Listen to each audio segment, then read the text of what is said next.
For the last 3 decades, Knowledge Centre at Bursa has offered technology, resources, services, space, and a sense of community.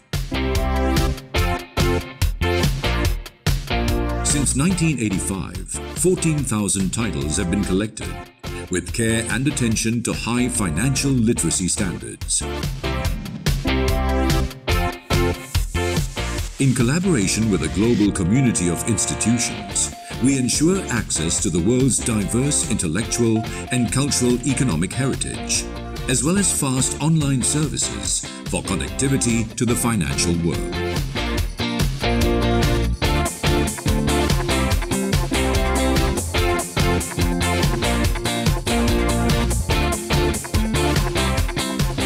Serving the Bursa Malaysia community and beyond, Knowledge Centre at Bursa empowers you in your trading and investment analysis research. Financial information at my fingertips. Visit Knowledge Centre at Bursa Malaysia today for the collections,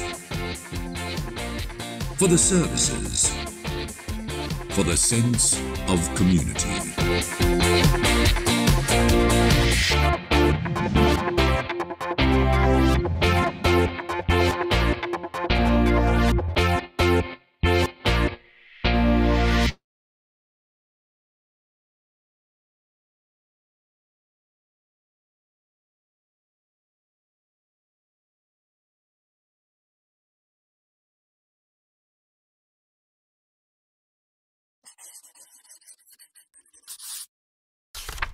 Anda telah mengalami kerugian dalam pelaburan anda. Anda berpendapat bahawa pihak yang bertanggungjawab adalah pihak bank, broker, syarikat pengurusan dana, syarikat pengurusan amanah saham, pembekal atau pengedar PRS, ataupun ejen atau wakil mereka. Anda memerlukan bantuan untuk menyelesaikan masalah tersebut. Ke manakah anda akan pergi? Sidrek sedia untuk membantu anda. Terlebih dahulu, anda perlu mengemukakan aduan kepada syarikat yang menjual atau menawarkan amanah saham, saham, derivatif atau mana-mana produk atau perkhidmatan pasaran modal. Tetapi anda tidak berpuas hati dengan jawapan mereka. Anda mempunyai 180 hari dari tarikh jawapan muktamad bertulis mereka untuk datang kepada Sidrek. Atau sekiranya tiada sebarang jawapan bertulis diberikan 90 hari selepas tarikh aduan anda boleh datang terus ke Sidrek. Terlebih dahulu, Sidrek akan mengenal pasti kelayakan tuntutan anda. Sebagai contoh, adakah ianya dalam had tuntutan Sidrek?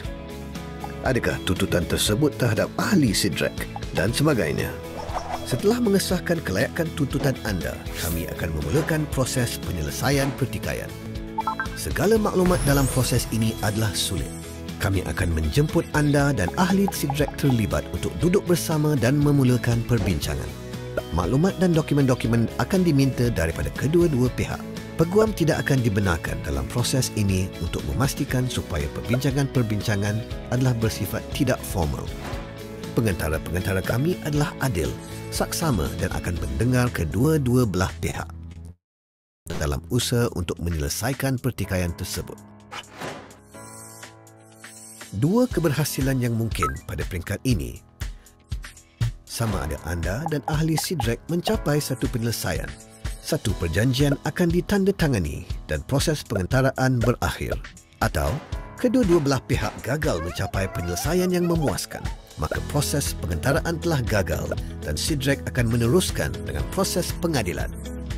Semasa proses pengadilan, kedua-dua belah pihak diberi peluang untuk mengemukakan sebarang maklumat tambahan bagi membantu kes masing-masing dan mengemukakan soalan-soalan lanjut. Pengantara kami kemudiannya akan mengkaji dan mempertimbangkan semua fakta dan maklumat yang diberikan, termasuk tata cara kedua-dua belah pihak, hal-hal perundangan dan amalan-amalan terbaik industri, serta juga apa yang adil dan munasabah. Pengantara kami kini akan membuat keputusan muktamad ke atas pertikaian dan tuntutan kewangan tersebut. Keputusan yang berpihak kepada anda termasuklah pemberian tuntutan sepenuhnya atau sebahagian daripadanya. Keputusan yang berpihak kepada ahli Sidrek pula bermakna tuntutan anda ditolak. Anda sebagai pelabur masih ada satu lagi pilihan. Sekiranya anda menolak keputusan tersebut, Sidrek akan menutup kes dan anda boleh menggunakan saluran undang-undang yang lain untuk menuntut kerugian anda. Sekiranya anda memilih untuk menerima keputusan tersebut, ahli kami perlu mematuhinya. Sebaik sahaja kedua-dua belah pihak mengesahkan pematuhan terhadap keputusan tersebut, Sidrek akan menutup kes. Izinkan Sidrek membantu anda untuk memulakan perbincangan ke arah penyelesaian. Lawati kami di www.sidrek.com.my atau telefon 03 2282 2280 untuk keterangan lanjut.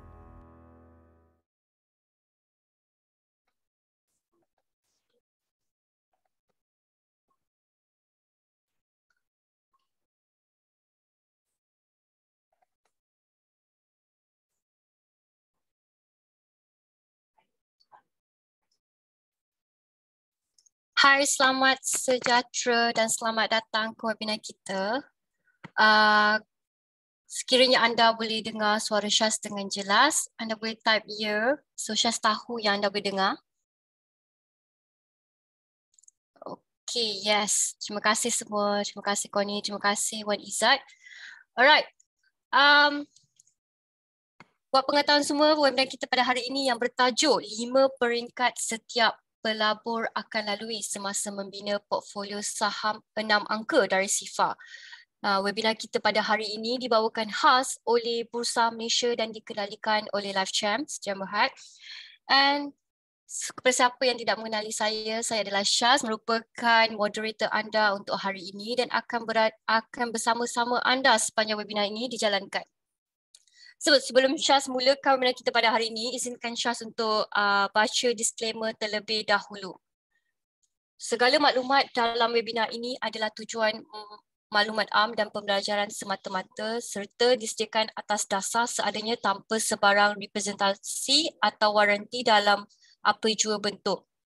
Maklumat tersebut tidak membentukkan nasihat undang-undang, kewangan, perdagangan ataupun pelaburan dan ia juga tidak membuat sebarang pengesyoran atau pengesahan mengenai mana-mana dan semua produk yang disebut. Bursa Malaysia Berhad dan pembentang tidak akan menerima sebarang liability untuk maklumat yang diberikan semasa pembentangan dan dalam slide pembentangan. Dan untuk sebarang keputusan pelaburan atau perdagangan yang dibuat berdasarkan maklumat am ini. Okey, mari kita kenali kita punya speaker pada hari ini iaitu Encik Ian Tai. Encik Ian Tai merupakan content producer untuk kclau.com dan beliau juga telah menulis sebanyak lebih daripada 200 artikel dalam kclau.com dan merupakan penyampai dan pengacara webinar mingguan. Beliau juga merupakan pengasas bersama untuk dividendvault.com dan beliau juga merupakan dividend investor yang melabur dalam kadar dividen 2% hingga 8% setahun. So Encik Entai, apa khabar? Oh, khabar baik Syaz. Alright, dah. Okay, Syaz akan pass webinar ini kepada Encik Ian dan Encik Ian boleh mulakan webinar Encik Ian. Okay, terima kasih Syaz dan rakan-rakan sekalian, salam sejahtera dan di sini saya telah menyediakan banyak materials untuk anda. So let's get right into it. So biar saya share screen saya. Okay, so pertama sekali saya nak how I say, saya nak ask, okay, saya nak tanya, okay, soalan kepada semua, okay, sebagai warm up lah, okay. So soalan, mari kita mula dengan soalan ini ya. Okay. So sebelum saya nak share apa yang saya nak berkongsi sama rakan-rakan semua mengenali pengalaman pelaburan saya.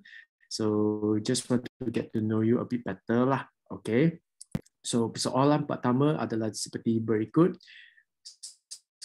So apakah saiz portfolio saham anda pada masa kini? Okay. So maybe you can type in the chat box. Kalau kamu adalah pelabur baru atau pedagang baru, maybe you can type in A.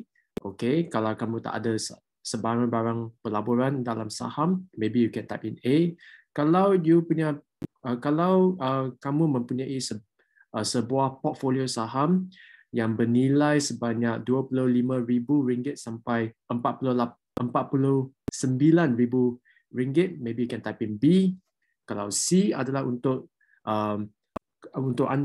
kamu yang mempunyai portfolio yang melebihi RM50,000, dan kalau kamu sudah ada RM100,000 dalam pelaburan saham. Hey, why are you here, man? Okay, then you can type in D. So mari kita tengok. So Syaz, apakah what's with our audience? Okay, audience kita banyak kata A. A juga dan D. A juga dan juga D. D pun, B pun ada juga. B pun ada. Okay lah. C kurang lah. Okay, so we have a very mixed audience untuk hari ini. Okay, so of course, yes, actually I'm a bit kanjong so just now I forgot to say thank you to Live Champ and as well as Bersama Malaysia untuk mengendalikan webinar ini so very important. Yeah, Terima kasih. Okay. So very important. Just want to mengucapkan terima kasih kerana dapatlah kerana memberikan peluang bagi saya untuk menyampaikan atau berkongsi sama rakan-rakan my investment experience kepada kamu semua. Alright, thank you so much for answering the question. Let me just continue. Okay, soalan kedua. Alright. So buat untuk hari ini okay, dalam bidang pelaburan saham. So the thing is that apakah current expectation kamu daripada portfolio saham anda? Alright, so if you have any expectation, perhaps you can actually type in the chat box. Apakah current expectation kamu daripada portfolio saham anda? Macam seperti, let's say for example, kamu adalah seorang yang melabur untuk dividend income. So maybe you want to have more dividends. So you boleh type in the chat box, saya nak dapat more dividends. Kalau kamu mempunyai satu expectation untuk mendapatkan capital gains, mungkin you boleh type in the chat box. You want actually more capital gain. And let's see what's the response from the audience. Okay, so daripada saudara Albert, kita ada dividend dan capital gains. Faisal, capital gains. Sim Keng Chai, capital gains. Muhammad Nazli, capital gain. Wee Han Chan, capital gains. Zach Zikri, capital gains. Khairuddin, capital gain, capital gain, capital gain. Okay. Ramainya, capital gain. Okay. All right. Thank you so much, guys. Thank you so much for your response. Banyaknya capital gain, kurangnya dividend. Okay. Thank you so much. All right. So di sini mari kita memulakan. Actually untuk hari ini saya akan meningkatkan presentasi saya ataupun perkongsian saya. So kalau kamu ada sebarang soalan mengenai pelaburan saham buat hari ini, sila type soalan anda ke dalam Q&A box. Dan of course Syaz akan moderate Q&A session yang akan datang sebentar lagi. Okay? So mari kita mulakan dengan bab pertama. Actually for today's webinar only got bab 1 dan bab 2. So mari kita mulakan dengan bab pertama, iaitu setting expectations right. Okay? Setting expectations right. So actually for this particular webinar, saya rasa actually webinar ini adalah khas untuk kamu jika kamu baru menceburi bidang pelaburan saham. That means you are quite new to stock investing. Ataupun jika portfolio saham anda adalah bernilai kurang daripada RM20,000 buat masa kini, okay, which means you are still quite new, okay, or you could be a very young, masih muda lagi lah, okay, young investor. And number 3, jika kamu mengalami kerugian daripada spekulasi, penjudian atau perdagangan saham. Okay, so type in the chat box. Kalau kamu telah mengalami, kamu memang nak expect capital gain ataupun dividend, tapi along your journey, okay, you have mixed results ataupun you sudah mengalami kerugian daripada pembelian saham. Okay, buat masa kini, type in the chat box. Okay, you have a mixed result ataupun you ada mengalami kerugian. Let me see what's your response. So Albert, so you have a mixed results. Okay, thank you so much. Ronald Chong, rugi. Okay. Okay, Ramlan baru ceburi, welcome. Wan Izzat break even, Wihan rugi, Siti rugi, Eng Li Chin rugi. Okay, banyaknya rugi. So which means to say expectation capital gain. Tapi ramai yang dapat capital loss ataupun mengalami kerugian. Alright. Very good. Thank you so much for being honest. Thank you so much for being ikhlas. And right now amat penting sekali. So di sini I won't say that this is actually macam apa the holy grail ataupun satu cara ataupun satu track untuk membina sebuah portfolio saham yang berangka atau bernilai 6 figures. Okay, but here saya rasa di sini I'm here just to share my experience with you. Okay, because I also started with very little, with nothing, then slowly berjimat-jemat, and then from there saya buat pelaburan, and then 6 figures lah. Okay, so di sini I'm here to share with you my experience. So di sini yang amat penting sekali bagi saya sebagai seorang pelabur adalah bukan sahaja untuk membina sebuah stock portfolio yang berangka 6 figure, berangka 6 ataupun 6 figure stock portfolio. Okay. Everybody can have 6-figure stock portfolio. You just need money, right? Okay.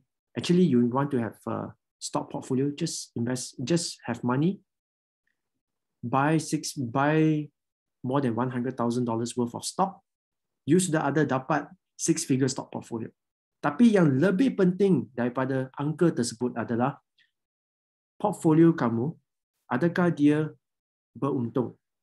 Is your stock portfolio profitable? That's number one. And yang kedua, apa yang penting sekali ialah resilience, iaitu adakah dia bertahan lasak pada jangka masa yang panjang. Okay, so there are two factors we need to actually look into, iaitu satu, pertama sekali adakah dia profitable. Yang kedua, adakah dia bertahan lasak.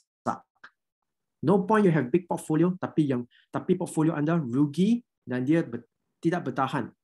Maksudnya economy crisis, hancur, your portfolio hancur. Doesn't matter, okay? It's not very important, okay? So the most important thing is profitable, resilience ataupun sustainability. Okay? So how do we do that? So here let's start with a small quiz. So di sini cuma beberapa soalan sajalah. So the criteria here is that sila jawab secara jujur dan ikhlas. As honest, as jujur, as ikhlas as you possibly can. Let's go through the questions very quickly. Okay, so saya akan baca. Kamu boleh type in the chat box sama ada kamu percaya atau kamu tidak percaya. Just type in yes ataupun tidak. So saya akan baca. Saya percaya pertubuhan capital, which means capital gains, adalah cara lebih pantas untuk mencari keuntungan dari pasaran saham. Yes or no? Just type in the chat box. Okay. Okay, so di sini kita ada ramai yang type in yes. Cuma seorang Lily says no, tapi ramai yang cakap yes. Neo says no. Okay, Ramlan says no. X-Trade says no. Okay. Tapi majority kata yes. Alright, thank you. Let's move on. Next question. Okay, so kita sudah next question dah. Alright. Yes or no? Type in this. Saya nak saham aku naik sebanyak 20%, 50% ataupun 100%, 100% dan lebih daripada itu dalam masa 1 ataupun 2 tahun. Selepas membeli mereka. After you buy them, naik harga. Who wants that? Yes or no? Okay, so kita Ahmad says no. Tapi kebanyakan orang di sini cakap yes. Everybody says yes. Neo says no. Tapi okay, so the consensus is majority di sini cakap yes. Okay, semua nak capital gains dan semua nak harga saham mereka naik sebanyak 20%, 50%, 100% and and so on and so forth. Okay, selepas membeli mereka. Alright. Okay, di sini third question. Okay, third one. Yes or no? Saya nak sekurang-kurangnya 8 daripada 10 saham yang saya beli mesti naik selepas membeli mereka. Yes or no? Every 10 stock, 8 naik harga. Yes or no? Okay, semua cakap yes. Alright. Lily says no, Ramlan says no, but majority still says yes. Okay. Alright, so which means kita sudah jawab 3 soalan. Pertama sekali, is capital gain the fastest way to, you believe, the fastest way to mencari keuntungan dalam pasaran saham? The answer is yes. Do you want your saham selepas beli naik harga? The answer is yes. Every 10 stock you buy, sekurang-kurangnya at least 8 saham naik harga. Yes or no? Yes. Okay. So kebanyakan orang di sini kata yes untuk 3 soalan yang diberikan. Alright. So this is the thing. Kalau jawapan anda adalah 3 yeses, okay, kamu mungkin akan mengalami kegagalan dan rasa duka cita. Yes, I know it's actually quite pessimistic. Dia memang satu statement yang pessimistic, tapi saya memang ada satu penjelasan untuk statement sebegini macam ini, okay? Dan more importantly, saya akan memberitahu kenapa dia akan macam ini dan macam mana nak mengelakkan, okay, kegagalan dan rasa duka cita di dalam bidang pelaburan saham. Okay, so just bear with me, ya. So if your answers are 3 yeses, you will receive failure, which is kegagalan, and you might be disappointed. Why? Kenapa? Alright. So saya bagi satu analogi, ya. So bayangkan. So kebanyakan orang di sini, just now when I asked how many of you are new investor ataupun you punya nilai portfolio saham kurang daripada RM25,000. Okay, so ramai yang kata yes, okay, still new. So mari kita bayangkan. So bayangkan, okay, pelaburan ini dia memang macam sukan. Let me repeat. Pelaburan ini dia memang macam sukan. Okay, let's say kita ambil badminton sebagai contoh. Right? So bayangkan kamu merupakan seorang jurulatih badminton di BAM. Okay, Badminton Academy of Malaysia, right? Kamu sedang melatih seorang pemain badminton yang berrank 50 pada BWF. Okay, ranking dia 50. So, apakah harapan kamu terhadap pemain badminton kamu? Alright.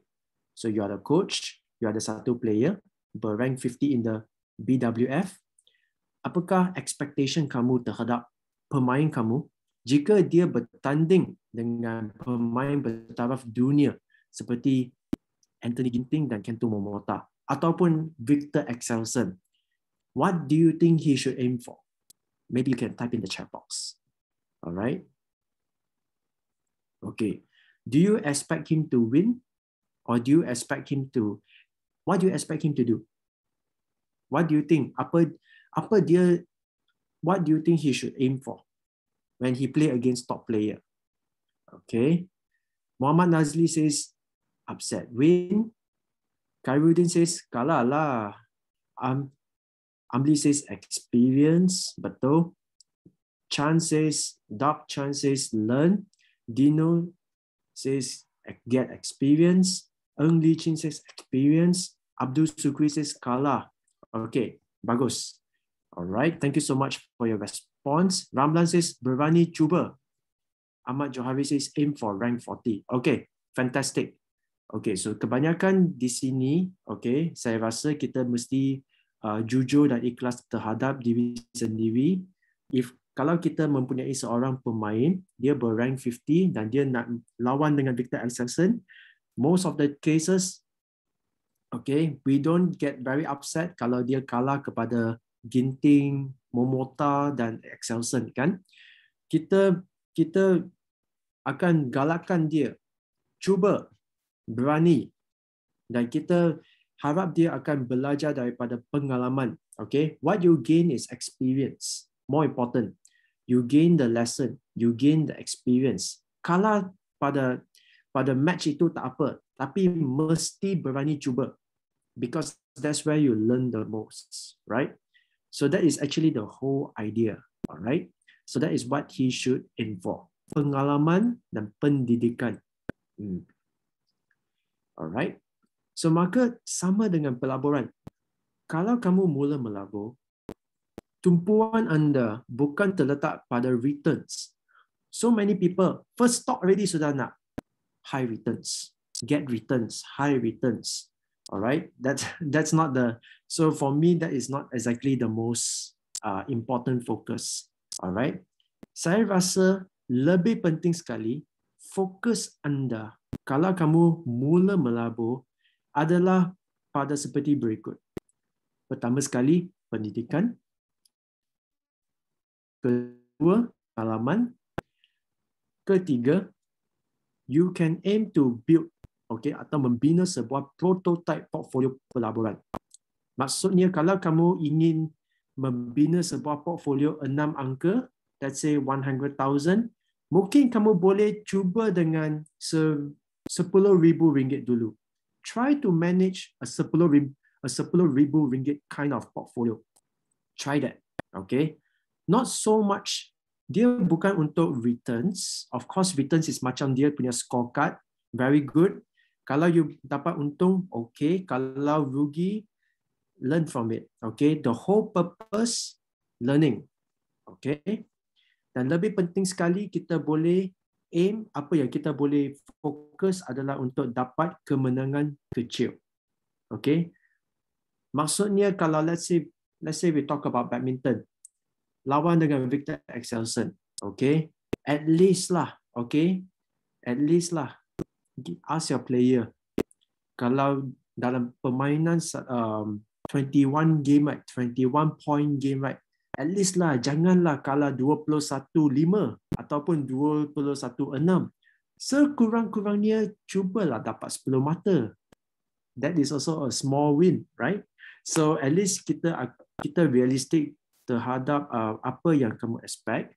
Lepas tu kita boleh kembang lagi when you're more matured and when you're more educated and more experienced, right? So apakah kemenangan kecil bagi pelabur yang mula dalam bidang pelaburan saham ini?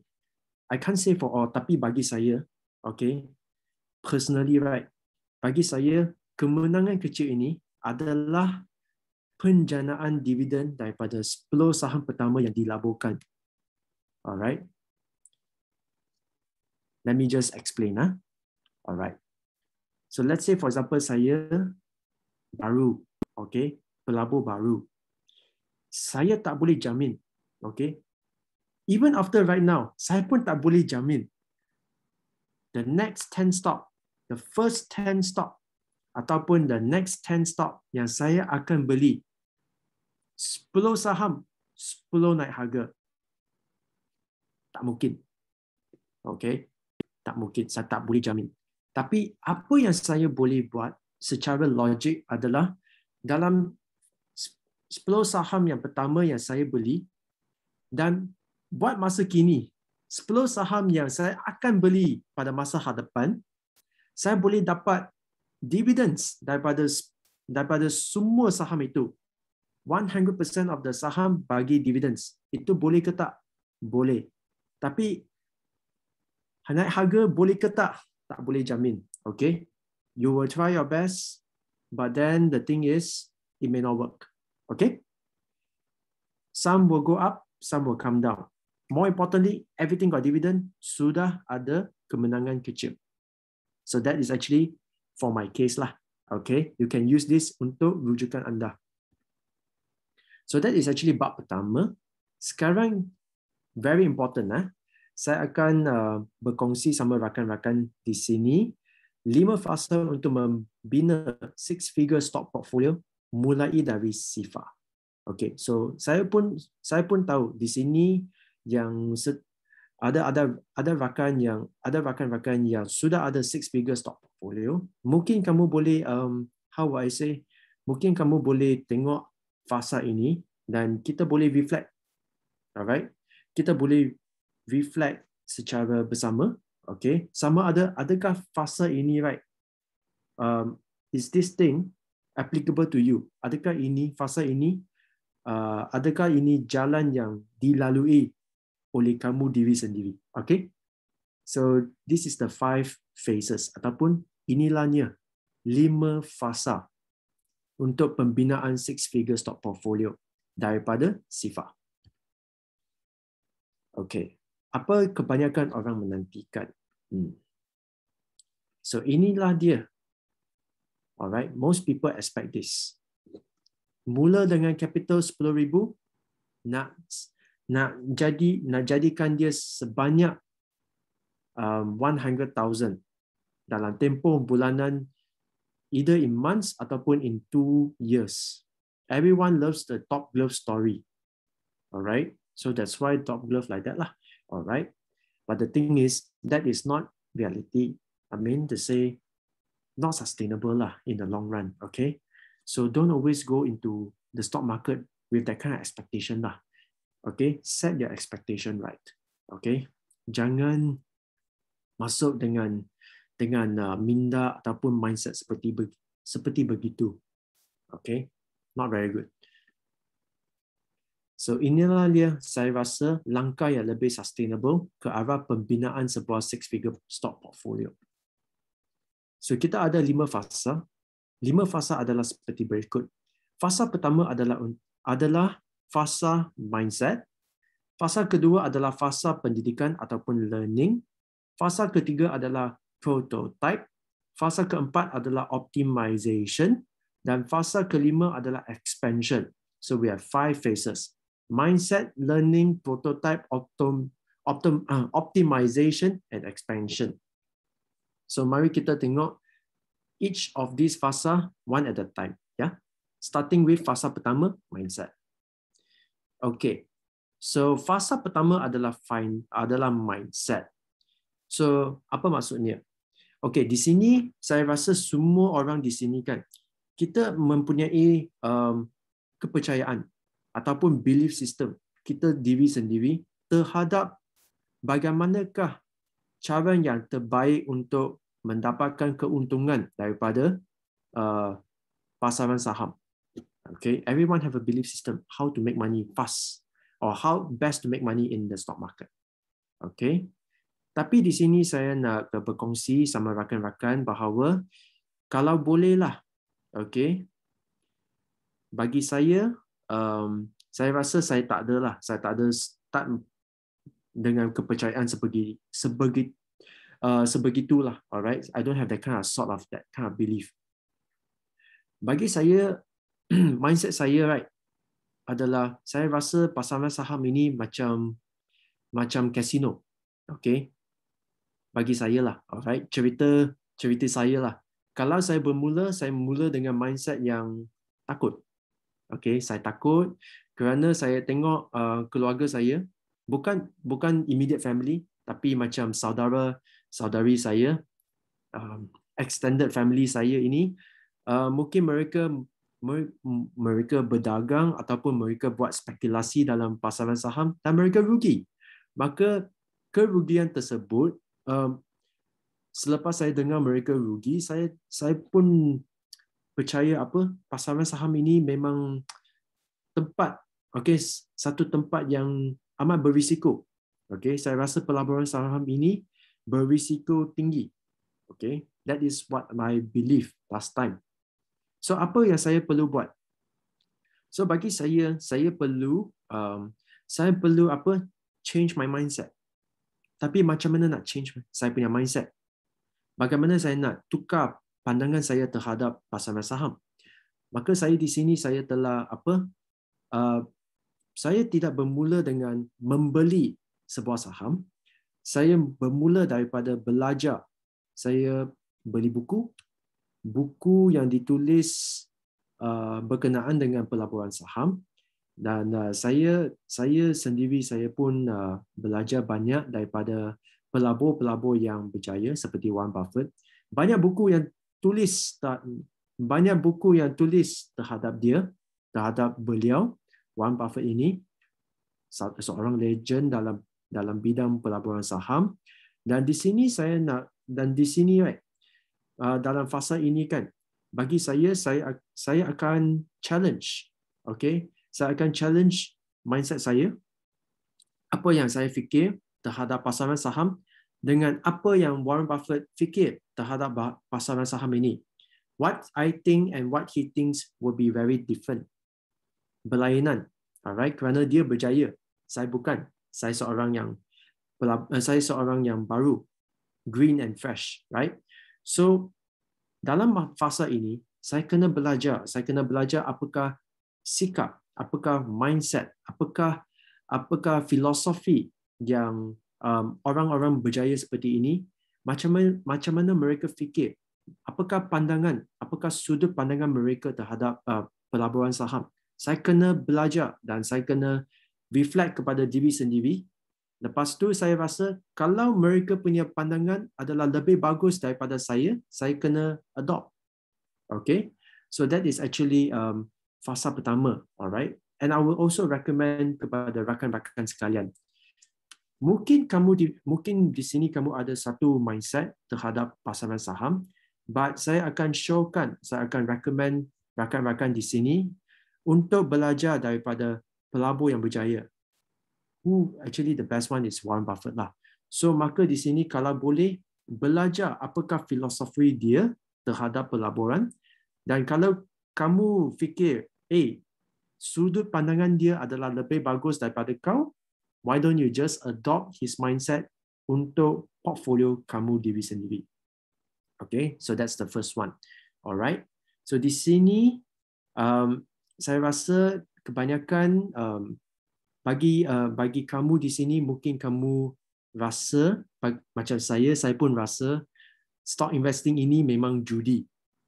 Okay, ataupun trading ini judi, ataupun speculation in the stock market is judi. Alright, it's all high risk, high return. How you make money? Kerja saham naik cepat, terburu-terburu. Alright, that one you have to change.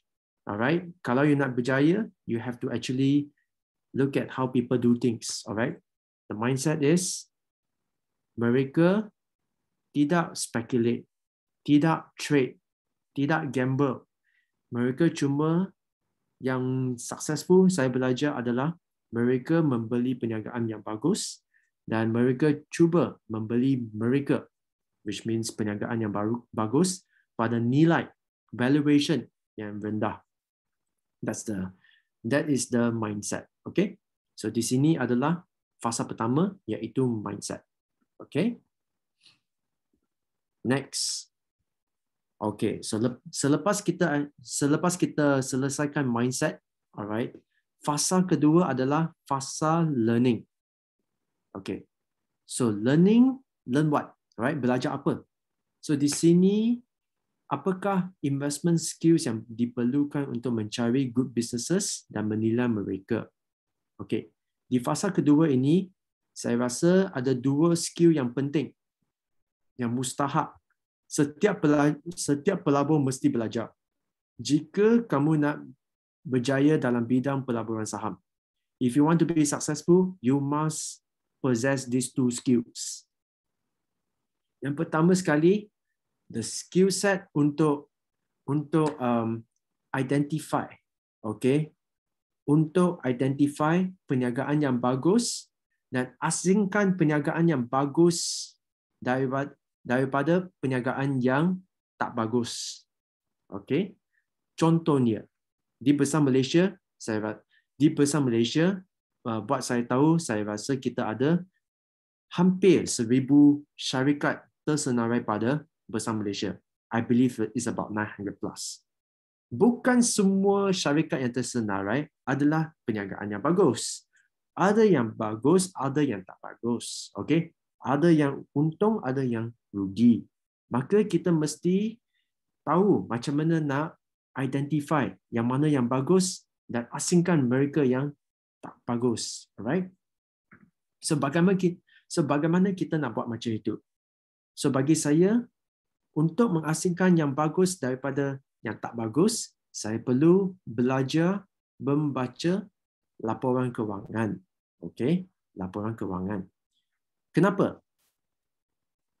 The reason is very simple. Sebab di dalam laporan kewangan, kita boleh menilai, kita boleh assess the company's sales, the company's financial track record, iaitu dia punya sales ataupun perolehan, keuntungan, cash flow mereka dan debt mereka ataupun perhutangan mereka. Sales, profits, cash flow, debt.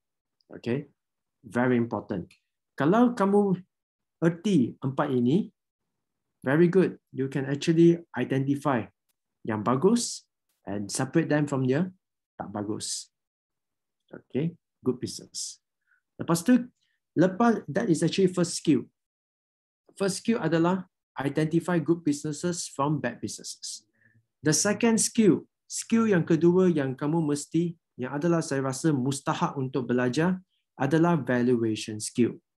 Skill penilaian saham. Okay. So let's say kita ada 900 syarikat tersenarai. Okay. Lepas menganalisa, lepas baca mereka punya laporan kewangan, saya rasa we will be winding down to the top 30 or top 50 yang kamu suka ataupun yang kamu rasa syarikat bagus. Okay, 900 become 30 or 50. Daripada 30 atau 50, bukan semua syarikat ini kamu boleh beli kerana ada yang murah dari segi penilaian, ada yang mahal dari segi penilaian. Penilaian ini bukan tengok itu harga saham. That's not the way, right? That's not the way to look at valuation. Valuation ini kita mesti hitung valuation ratio.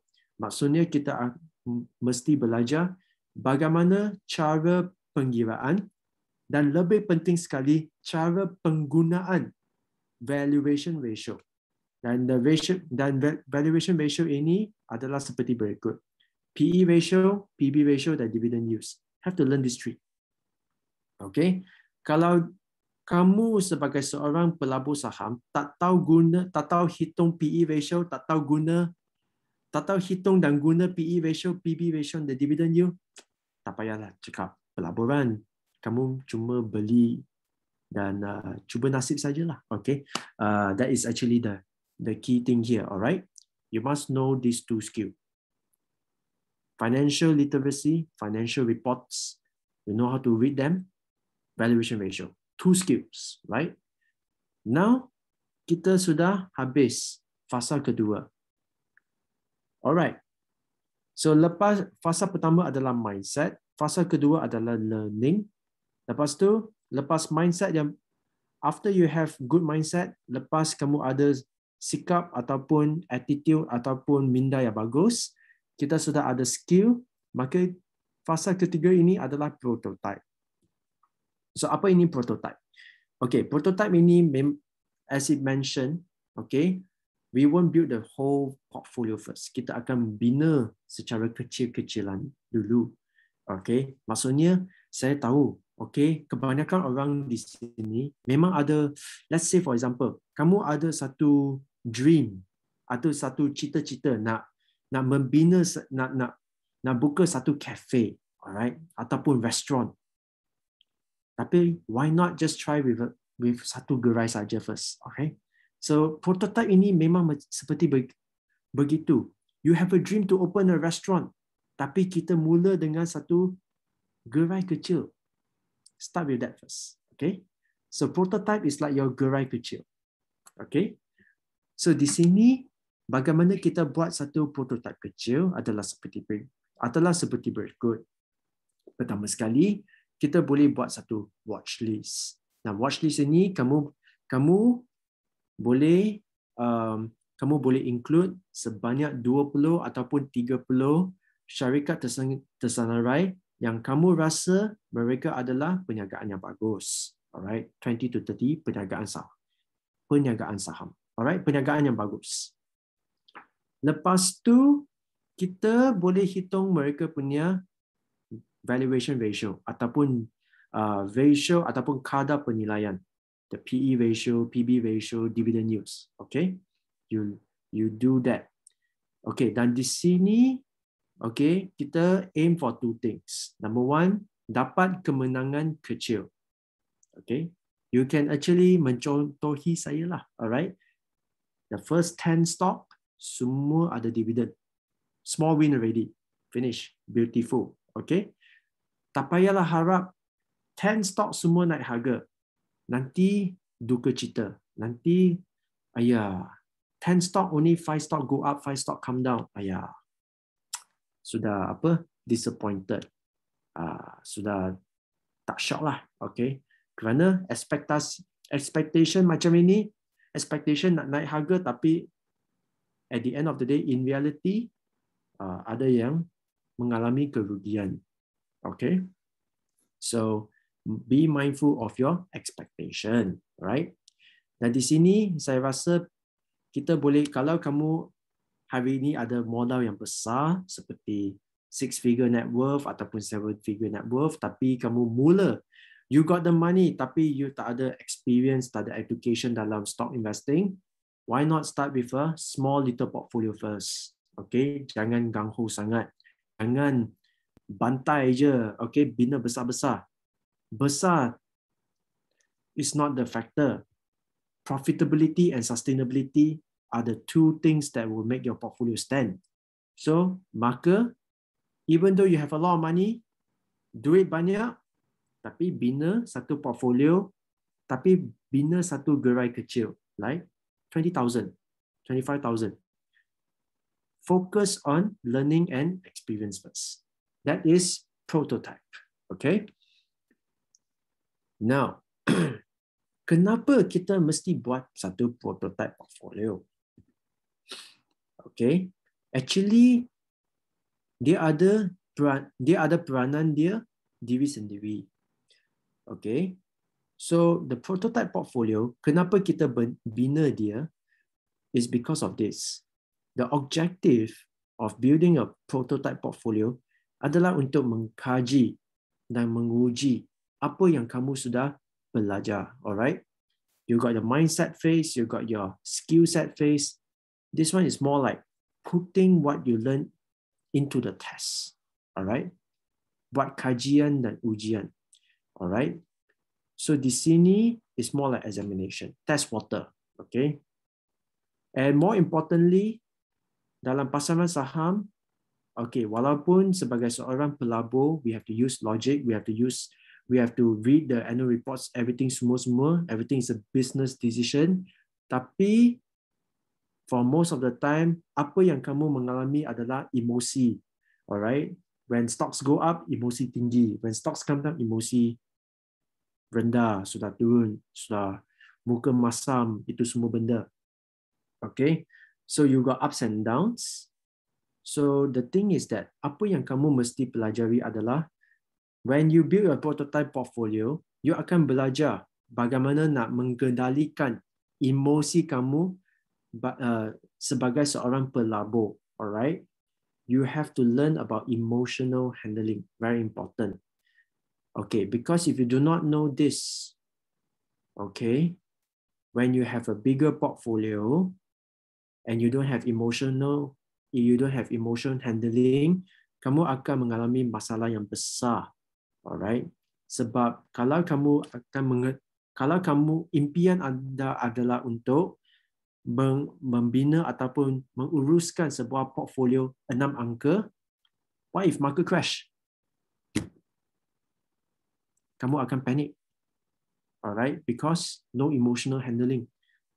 So, prototype is the best way for you to learn about this, to experience this, so that when you have big portfolio, kamu akan rasa tenang ataupun lebih tenang.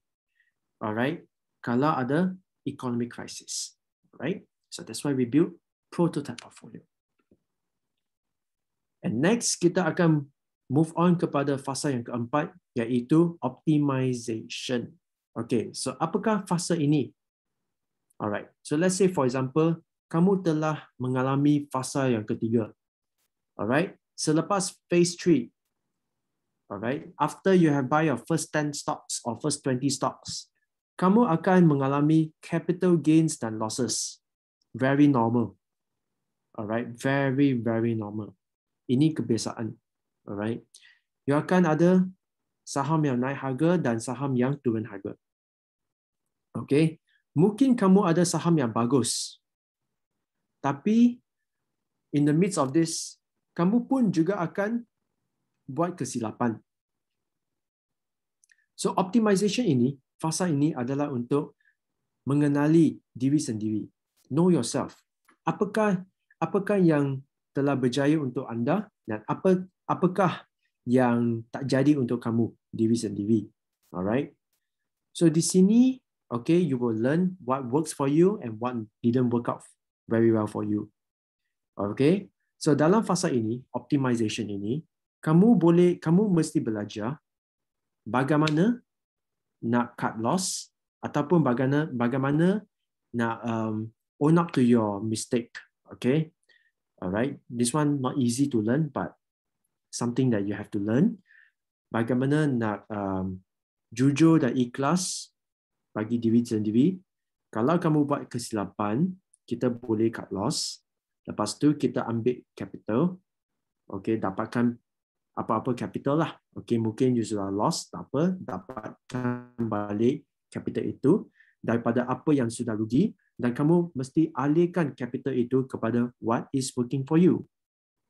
Alright. So it's like that. That's called capital recycling. Alright, kita semula capital itu. Alright, because why? Kalau capital itu, kalau kamu hold on to that stock that is not working for you, bazirlah masa, bazirlah duit. Alright, lebih baik kamu clear itu stock kerana you sudah buat kesilapan, ambil stock balik, ambil capital balik, put it back into something that work for you. Okay. So di sini some humility, not ego. A lot of, including myself, I also have to learn this thing. A lot of humility have to be learned. Alright. Sikap pembelajaran ini secara berterusan amat diperlukan di sini. Alright. Everyone is on a learning journey. Even if you hit 6 figure, you still have to learn. It's all about learning, right? So after you have optimized, inilah fasa yang terseronok di antara 5 fasa yang telah saya jelaskan. Fasa 5, fasa kelima, expansion. Alright, why is it called expansion? Kerana selepas phase 4, alright, so let me repeat the first 4 phase. You have the right mindset, phase 1. Phase 2, ada skill set. You know how to identify perniagaan bagus and perniagaan yang tak bagus. Okay, and daripada perniagaan yang bagus, you got another skill set. Menilai mereka so that you know which one is undervalued, which one is overvalued. Very good skill. Okay, fasa kedua. Fasa ketiga, sudah ada prototype portfolio. Your ongoing process, sudah learning, not just how to assess deal, but also emotional handling. Very good. Fasa keempat, okay, you sudah belajar macam mana nak, you kind of like know how to own up to your mistake. And then you kind of like cut loss at the one that you make mistake. Yang kesilapan itu kamu cut, lepas tu ambil balik capital dan letak balik ke dalam apa yang working bagi kamu. Now, phase 5. Okay. At this stage, you might have portfolio saham yang bernilai sebanyak 30,000, 50,000 atau 70,000 dan sebagainya. Okay. So on and so forth.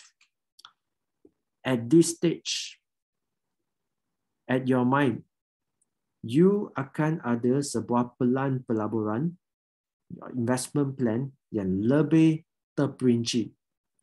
Alright, you have a better game plan. all right, because of your education, your mindset, your experience. So now you have a game plan. Lebih cekap punya game plan daripada once upon a time when you don't even have a mindset. You just have expectation. Nak untung cepat, nak naik harga. Semua saham saya beli nak naik. That's what you expect, but no plan. At phase 5, you have a plan. Okay. So di sini, that's when you have an investment plan already, now you can go all in, not to say all in lah. Now you can go and put more effort in mengembangkan portfolio saham kamu. Why? More experience, more education, got skill already. Everything can, right? So that is phase number 5. Okay, so therefore, buat fasa ini kamu boleh kembangkan portfolio saham anda. Kamu boleh melabur saham tanpa memperolehi stock tips. So at phase 5, right? You don't need to go to Facebook. You don't need to go to YouTube. You don't need to go to anywhere to get stock tips. Kenapa? Because you sudah ada skill.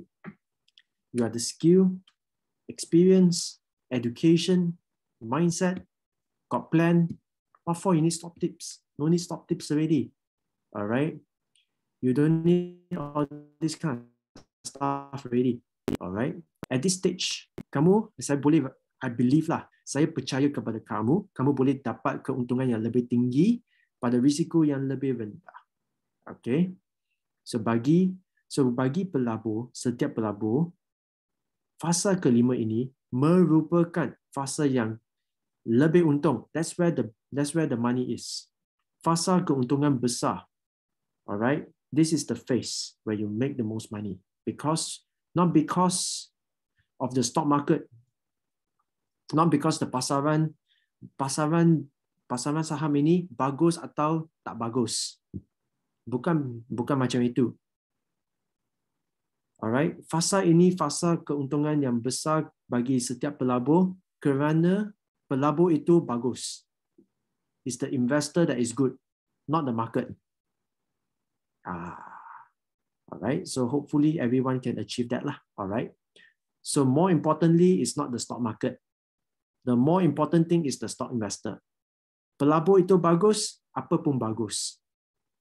Alright, it's like the saying lah. Alright. If you are a good businessman, whatever business, you can make it work. If you are a lousy businessman, whatever business also, you can't make it work. Okay? It's also the same philosophy, right?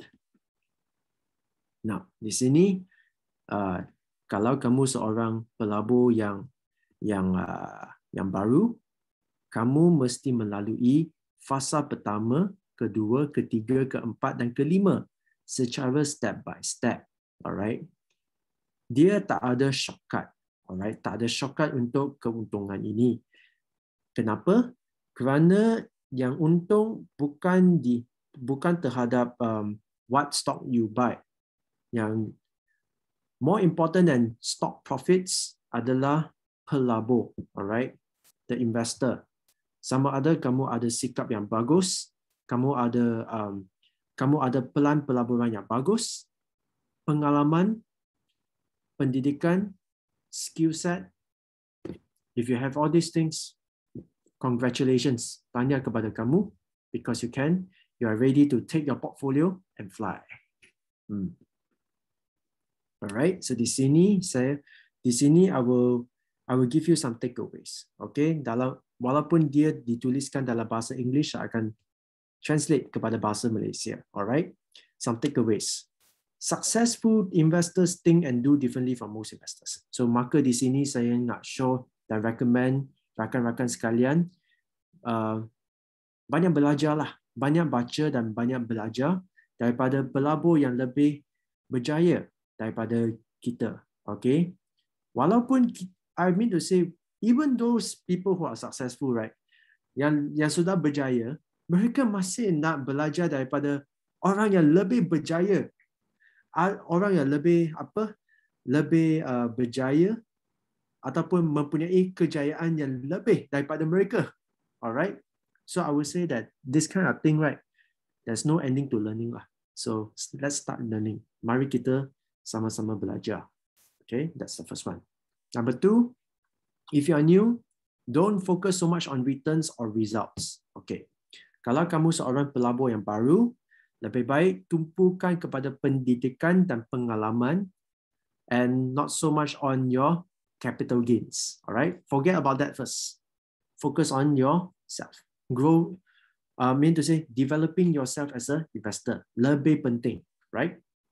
The third one, the journey to build a profitable 6-figure portfolio has 5 phases. Okay, that one kita sudah terangkan. Let's move on. Investing is a lifestyle of learning, growing, and maturing. Yes, tumpukan kepada pendidikan, alright, pertubuhan, dan harap-harap when that time happens, kita sudah mencapai kematangan sebagai seorang pelabur. Don't take shortcuts. Tak ada shortcut lah di sini. It may cut short your investment life, of course. Kalau kamu nak untung sangat tapi tak mau belajar dan tak mau ambil itu kesempatan untuk memperolehi pengalaman, the only pengalaman that you have is duka cita dan disappointment lah. And then kamu tak akan you won't last in the stock market lah. You won't last in this field lah. Why? Because you expect something but then it won't work. Alright, because no continuous learning. Okay, so this is actually what I have. Terima kasih kepada semua yang mendengari, dan di sini saya rasa kalau kamu ada soalan, best time to ask me anything. And with that, saya akan pass back the control kepada moderator kita, Syaz. Terima kasih Cik Yen di atas perkongsian sebentar tadi. Setuju tak kalau bahasa Melayu Cik Yen sangat bagus? Bagus, keep it up.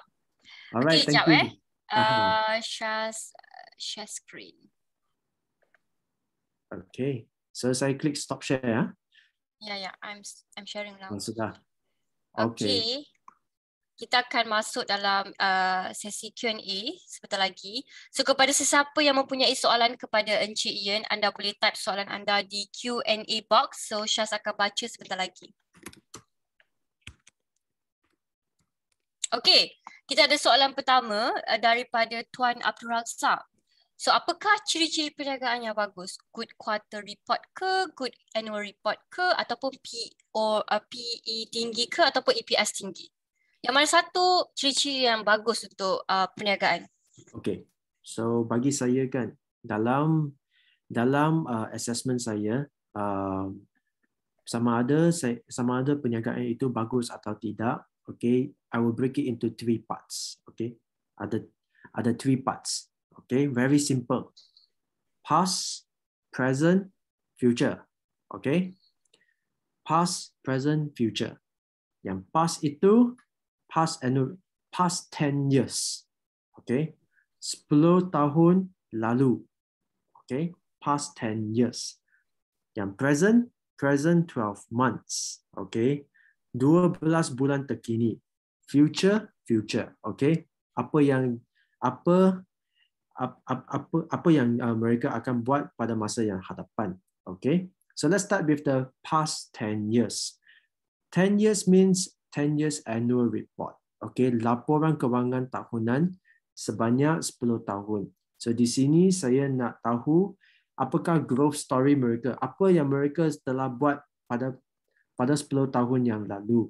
Bagaimana mereka, apakah perolehan mereka, keuntungan mereka. Keuntungan here means keuntungan bersih mereka. Lepas tu aliran tunai operasi mereka. Okay, dan hutang mereka. So di sini saya nak tahu, okay, adakah syarikat itu bertumbuh dari segi sales, dari segi profit, dari segi aliran tunai beroperasi ataupun operating cash flow. Kalau ini 3 ada, bagus, sudah bagus. Kerana di Malaysia 900 companies, bukan semua syarikat boleh buat macam itu. Kalau dapat, bagus. Okay. Alright, this one very good criteria already. Okay. Lepas tu debt mereka kalau boleh rendah lah. Alright, that's my preference lah. Okay, so that is past 10 years.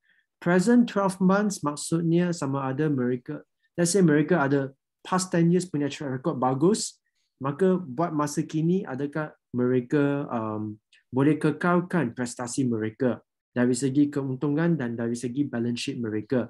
Kalau mereka bagus, mereka masih bagus, kekal, you know, actually stock investing dia macam ini. It's like your student, it's like sekolah, budak, murid-murid sekolah. Alright, it's like our murid-murid sekolah, you know.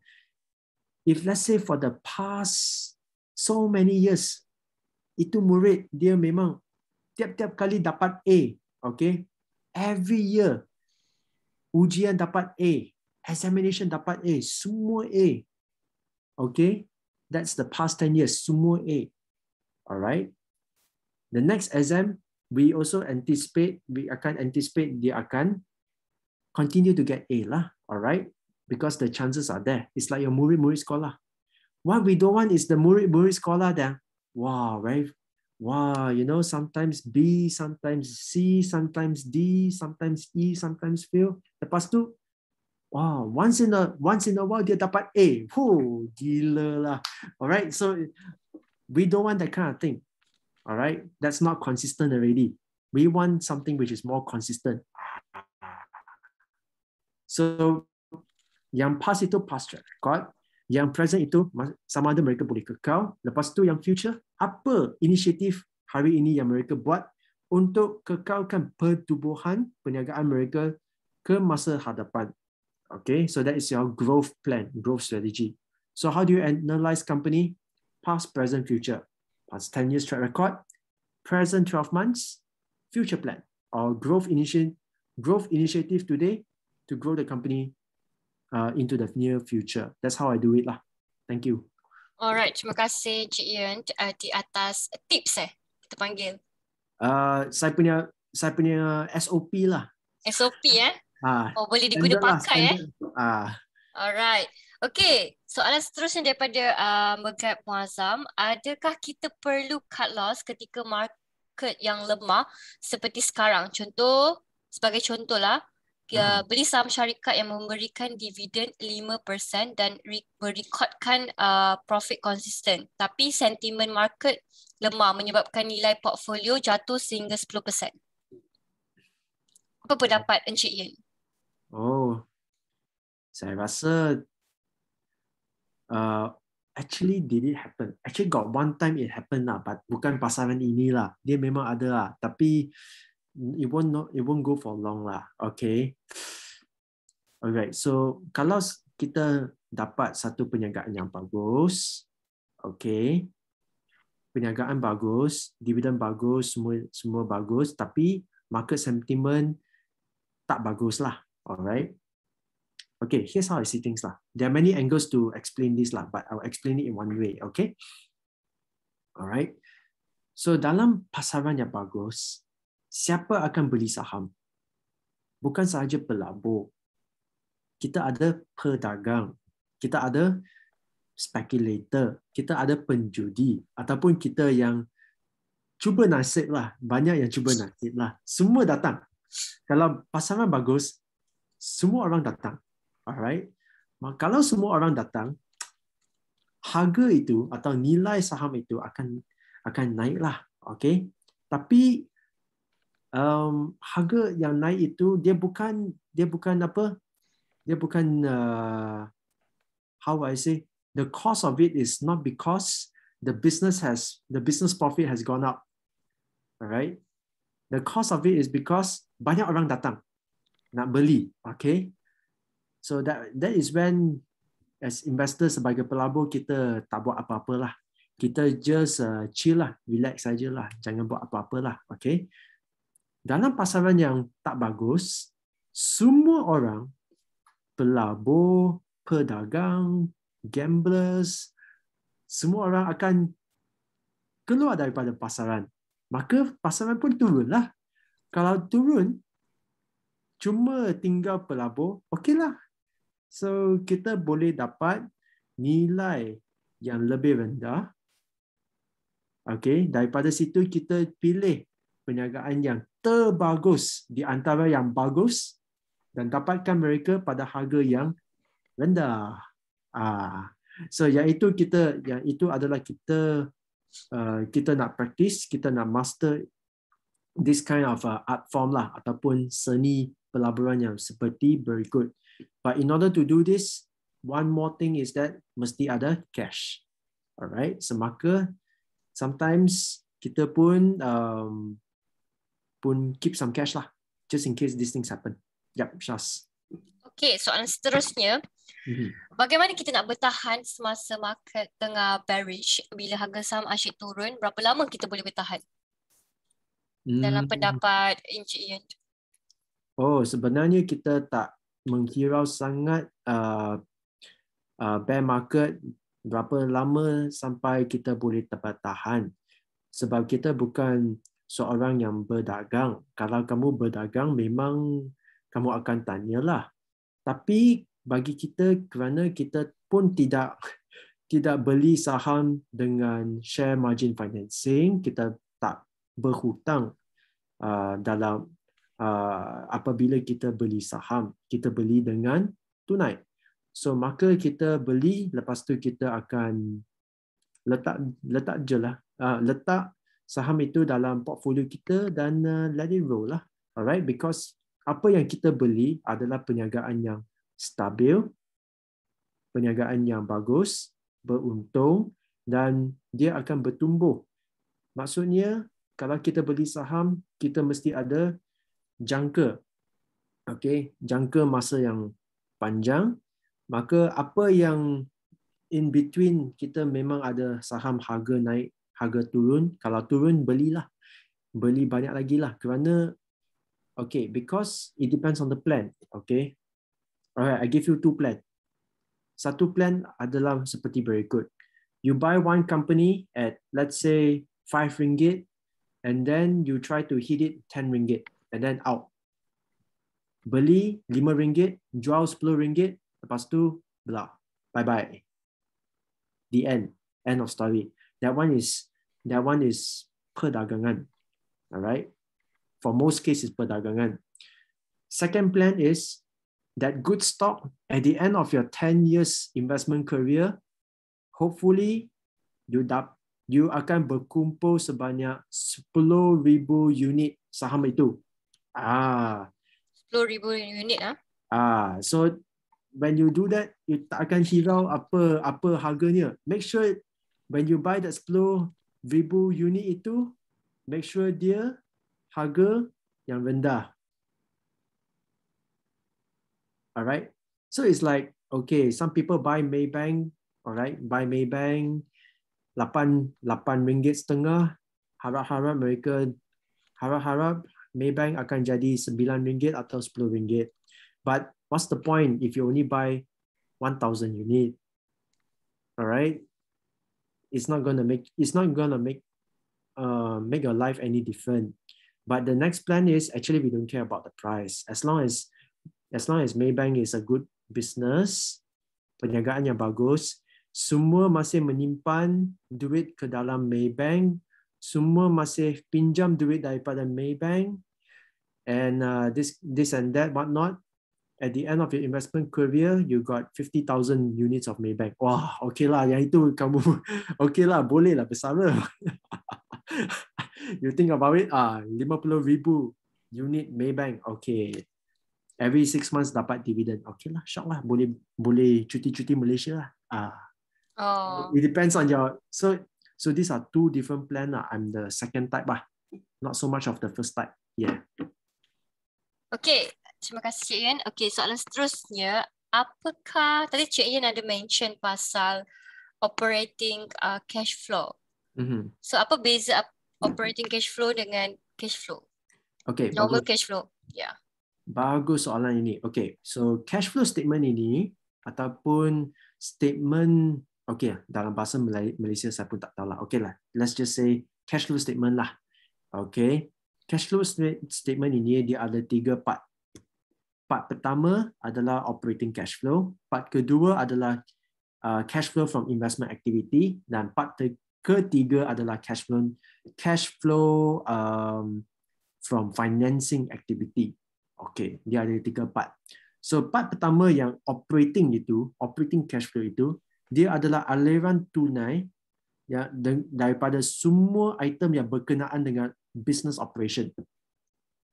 Okay, so contohnya, let's say saya ada satu perniagaan, lepas tu saya dapat duit daripada pelanggan, daripada customer saya, lepas tu saya tolak kos-kos semua itu, kos bahan-bahan, kos pekerja, kos sewa itu semua.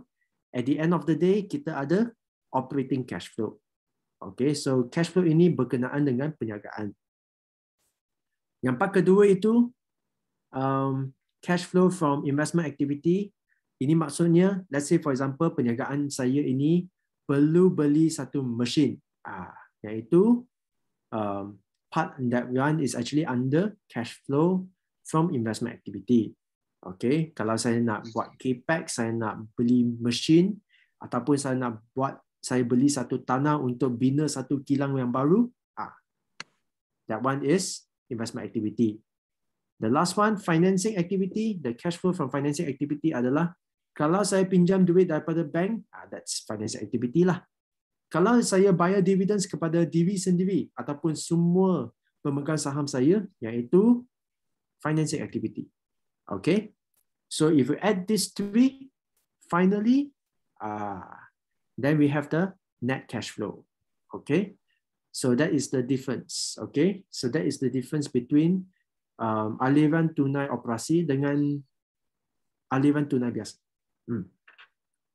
Okey, soalan seterusnya untuk Cik Yun. Apakah faktor utama yang mempengaruhi pergerakan harga saham yang turun naik? Adakah sebab syarikat yang bagus tetapi harga saham yang statik ataupun lebih turun? Dan ada juga syarikat yang kurang bagus tapi harga terus melonjak naik. Sebenarnya faktor ini actually banyak faktor. Pertama sekali, bukan semua yang membeli saham adalah pelabur saham.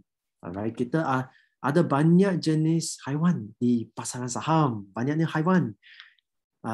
Contohnya saya adalah sejenis haiwan lah. Okay, haiwan ini pelabur dividen lah. Okay, so that's one type of animal lah. Okay, there are many types of animal. Dividend investor, growth investor, value momentum. Alright, the one that is buying at a discount, the net kind of investor. Lepas tu kita ada trader, kita ada gambler, kita yang cuba nasib, kita banyak jenis orang lah.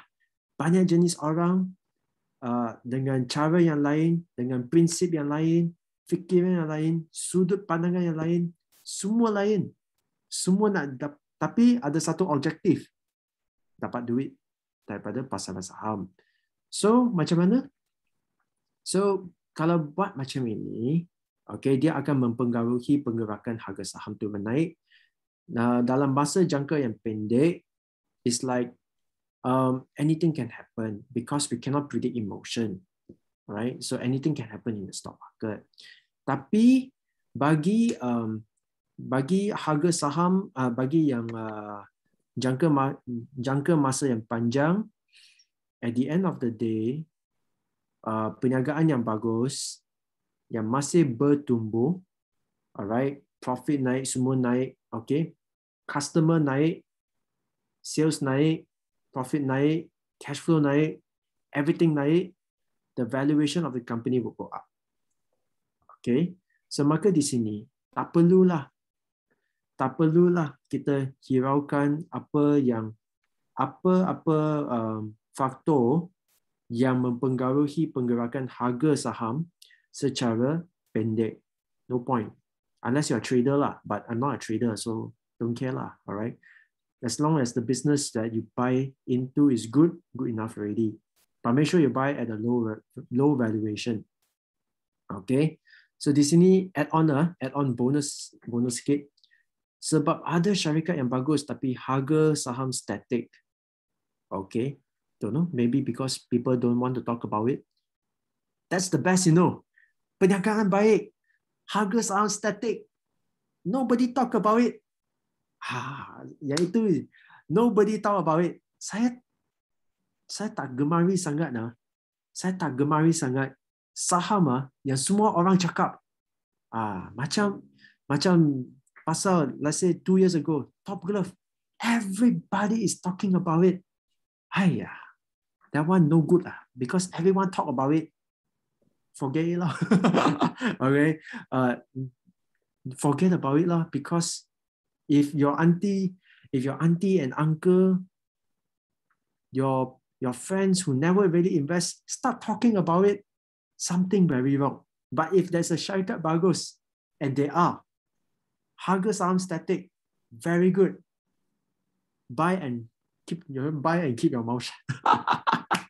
But sorry. Actually, I'm not supposed to laugh, but really is this really buy senyap. Don't talk too much, okay?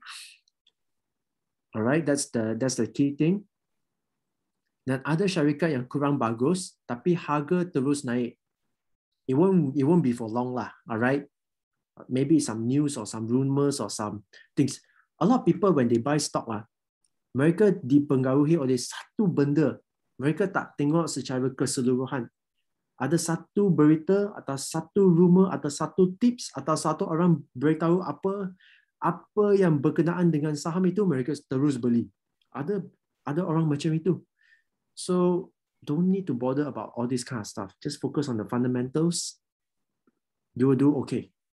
Yeah. Just. Okay, soalan seterusnya. Daripada Tuan Abdul Razak juga, adakah jumlah share issue ni memainkan peranan jika kita jumpa FA? FA tu financing activity ke fundamental analysis? Ya Tuan Razak?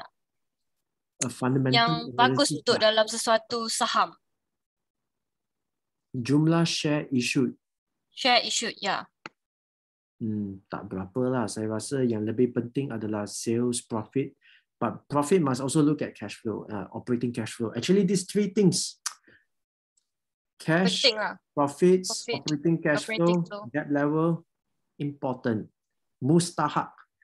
The rest mustahak. Yes, mustahak. The rest not important sangat lah. Not that important. Tak berapa penting. So that's why di sini kan, the favorite website that I go to adalah laman web Besar Malaysia. All the laporan kewangan over there. Just download and read only. Alright. So di sini kalau kamu adalah seorang pelabur di Besar Malaysia, banyak guna laman web itu. So many information. Betul. Visit that every day. Visit that site every day. It will do you good. Thank you. Tak perlu nak pergi kelas yang bayar-bayar dan nak just tengok je bursa ekonomi, betul? Betul. Kat sana ada banyak. Fundamental. Ayalah, fundamental lah. Okey, soalan seterusnya daripada Zack Zikri. Menurut Encik Ian, keadaan pasar yang teruk macam ni, adakah ia akan berkekalan dalam berapa lama? Yang itu saya rasa tak berapa penting. Kalau bagi saya sebagai seorang pelabur, saya boleh kata kalau pasaran buruk ini boleh berterusan, baguslah. Okay. Saya tak, kerana di dalam pasaran yang teruk, kita boleh beli perniagaan bagus, saham perniagaan bagus secara nilai yang pada harga atau nilai yang lebih rendah. Okay. Kalau keadaan pasaran ini memang teruk dan dia akan berterusan seperti ini, bagus. Okay. Don't expect it to go up. I hope not lah. But with that said, saya bukan seorang yang boleh buat ramalan. Kerana sebagai seorang pelabur, kita sudah tahu kita bukan seorang peramal. We are not people who we are not prophets. We do not know. Okay.